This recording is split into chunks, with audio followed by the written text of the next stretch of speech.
کی گفته تو 7 صبح بری سر کار که ما از 4 صبح بیام براتون نون بپزم؟ از الان بگم نفر 10 تا بیشتر نون بدو. داداش 60 تا نون زحمته. بگم 10 تا بیشتر نون بدو. خب 6 تا 10 تا بده. برید. تو یاد من میدی راست همون نگاش همین میلر بکنم توش. آقا این نونات همش جوش شیرینه. خب گام بخوری باز بیا بخری. حاج آقا تو از صبح تو صف نونوایی 2 تا نونم بخر گناه دارن بچا. ما مرد خمیریم.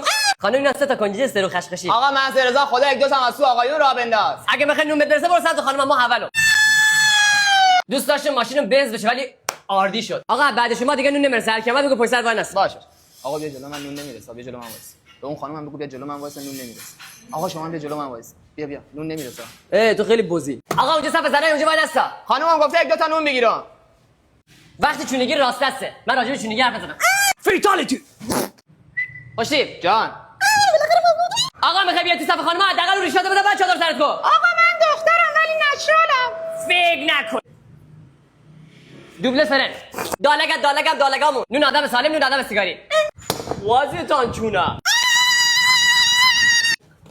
آقا نمال. برای چی؟ نه با شما نیستم شما بمال. به چه قدری یواش کار میکنی؟ سرعت شاترم آوردم پایین.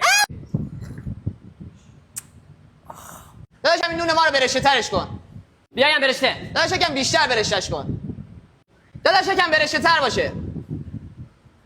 خوبه؟ نه یکم دیگه برشته تر. او حرومزاده رو نگاش دار.